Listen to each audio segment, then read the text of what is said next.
આજે આપણે બનાવવાનું છે કાઠિયાવાડી ઓળો શિયાળું સ્પેશિયલ. એટલે આપણે રીંગણીમાં આવી ગયા છે ઓળાના રીંગણા તોડવા. આ રીંગણીમાં થોડાક મોટા મોટા રીંગણા થઈ ગયા છે ગાઈસ, એટલે આ મિત્ર તોડે છે.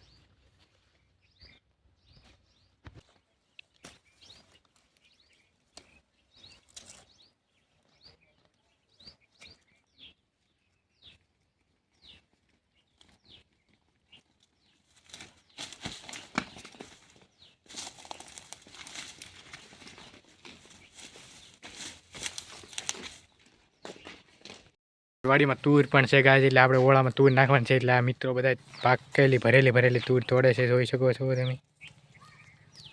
આપણી વાડીની દેશી તુર છે,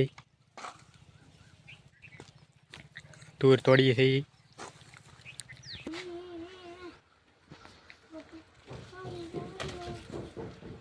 આપણે ઓળામાં જે વસ્તુ નાખવાની છે એ બધી ગાય આપણે લાવી નાખ્યા છીએ, ને અમુક વાડીમાલી પણ લાવ્યા છે. તમે જોઈ શકો છો લીલી તુર, સપટા, અને આ છે વટાણા, રીંગણા છે, આદુ, મરચાં ને ટમેટા ને લીંબુ ને કોથમરી, ને આ છે લીલી ડુંગળી. એટલી વસ્તુ આપણે ઓળામાં નાખવાની છે ગાય. હવે આપણે ઓળો છે અને શેકવાનો છે દેશી રીતે ભઠ્ઠી બનાવીને. તમે જોઈ શકો છો આપણે રીંગણામાં લસણની કળીઓ નાખવાની છે, એટલે આ મિત્રો લસણ ફોલે છે. 3 મિત્રો ફોલે છે, જોઈ શકો છો તમે. આ ભાઈબંધ પણ ફોલે છે.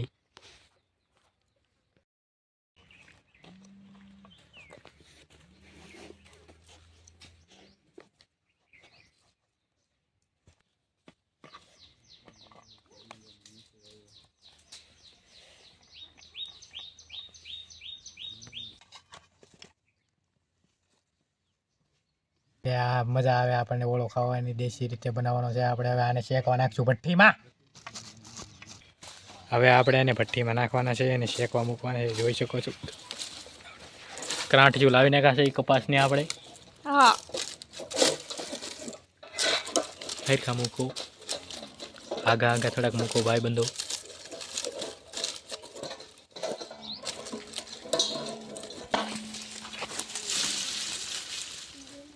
ગામડાની દેશી સ્ટાઇલમાં હવે આપણે એને ઢાંકી દીધા છે, ને હવે એને આપણે આગ લગાડવાની છે, ને આગળ કરીશું ભડકો.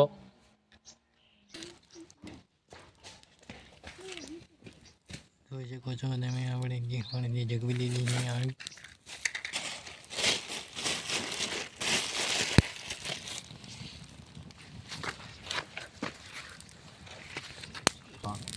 શિયાળું સ્પેશિયલ આપણે ઓળો બનાવવાનો છે ગાય, જોઈ શકો છો તમે. આપણે હળગાવી દીધી છે આગ.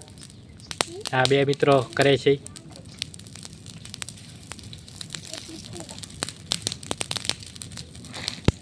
અરે યાર બહુ આગ ઉપડી ગઈ છે, ભાગવું પડશે થોડુંક પાછળ.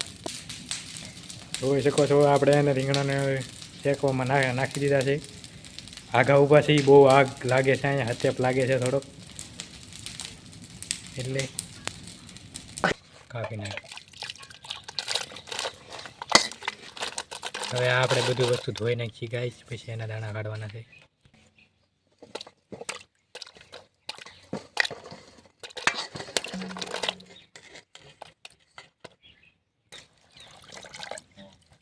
સારી રીતે આપણે બધી શાકભાજી ધોઈ નાખી છે, જોઈ શકો છો. આપણે આ ઓળામાં નાખવાની છે વસ્તુ બધી.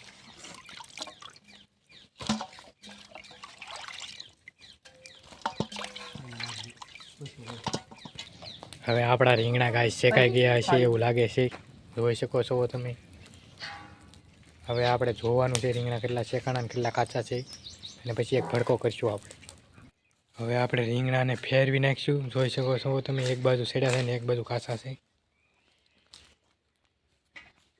એની ઉપર હવે આપણે બીજો ભડકો કરીશું, એટલે સારી રીતે બફાઈ જશે, શેકાઈ જશે.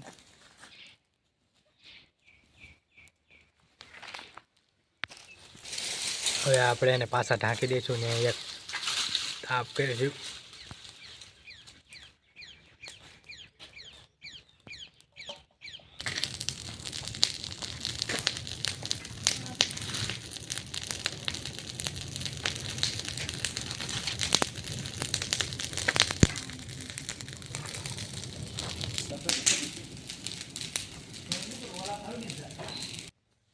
જોઈ શકો છો તમે વટાણા ફોલે છે આશીષભાઈ. ને મયુરભાઈ ફોલે છે તુર અને વિમલભાઈ ફોલે છે સપટા. હવે આપણા ઓળા છે એ શેકાઈ ગયા છે ગાઈસ. હવે આપણે કાઢવાના છે.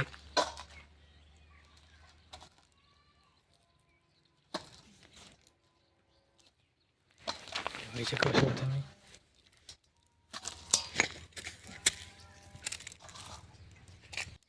હવે આપણે ઓળો ફોલી છે જોઈ શકો છો તમે. ધીમે ધીમે ફોલી નાખ્યો.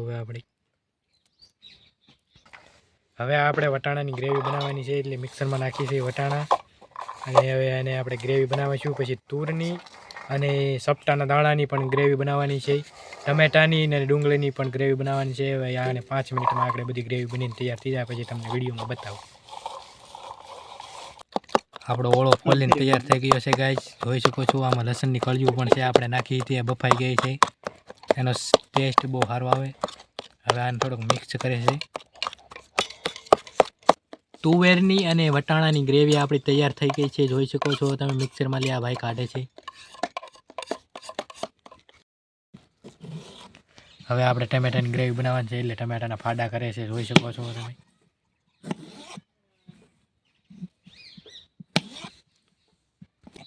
લીલી હળદરની ગ્રેવી બનાવવાની છે એટલે એને ઝીણી ઝીણી કાપીએ છીએ અને આદુની પણ ગ્રેવી બનાવવાની છે.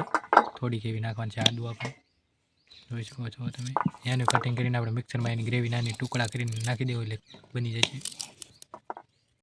ડુંગળીની ગ્રેવી બનાવવાની છે આપણે. લીલી ડુંગળી લાવ્યા છે એ ગાઈસ જોઈ શકો છો અને મિક્સરમાં નાખીએ છીએ.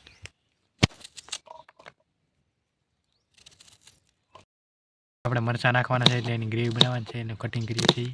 મોળા અને તીખા મરચાં બે પણ નાખવાના છે આપણે. જોઈ શકો છો તમે. લાલ મરચું પણ નાખવાનું છે ઓળામાં આપણે. ડુંગળીની ગ્રેવી બનીને તૈયાર થઈ ગઈ છે જોઈ શકો છો તમે. કોથમરીનું કટિંગ કરી નાખીએ છીએ આપણે. કોથમરી આપણે નાખવાની છે. ઓળો બની જાય છે એટલે અત્યારે કટિંગ કરીને મૂકી દઈ એટલે છેલ્લે આપણે ખાલી નાખવાની જ રહી.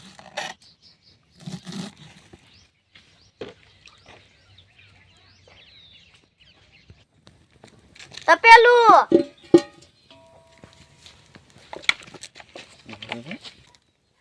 તેલ જીરું તુરની ગ્રેવી સપટાની ગ્રેવી વાલોળની ગ્રેવી આદુ હળદર ને લસણની પેસ્ટ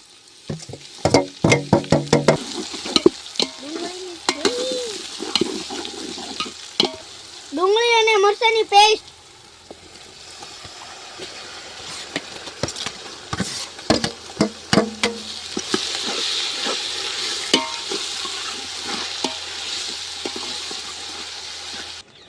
સીબુ ઢાંકી દઈશું ને હવે 5 મિનિટ સડવા દઈશું તેલમાં આપણે.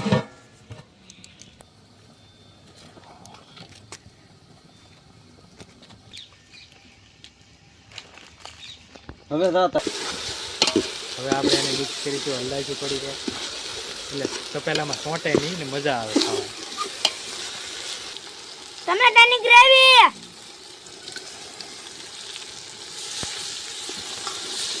હળદર કશ્મીરી લાલ મરચું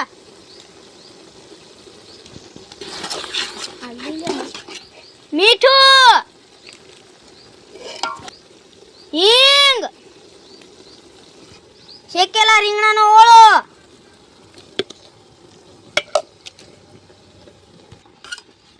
હવે આપણે ઓળાને સારી રીતે મિક્સ કરીશું. જોઈ શકો છો તમે હલાવી હલાવીને આપણે સારી રીતે મિક્સ કરી નાખ્યો છે.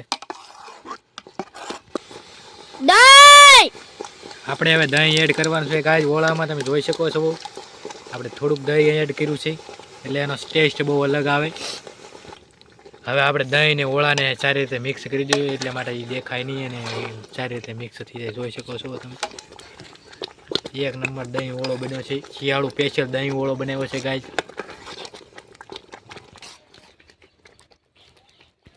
હવે આપણો ઓળો બનીને તૈયાર થઈ ગયો છે ગાઈસ. હવે આપણે નીચે ઉતારી લેવું. જોઈ શકો છો તમે. હવે આપણે એમાં કોથમરી એડ કરવાની છે. કોથમરી ખુશાલભાઈ આપે છે બધાને. હવે આપણે ઓળો ખાવાનો છે ને ટેસ્ટિંગ મારવાનો છે. તમને કેવો ઓળો બન્યો એમ? શું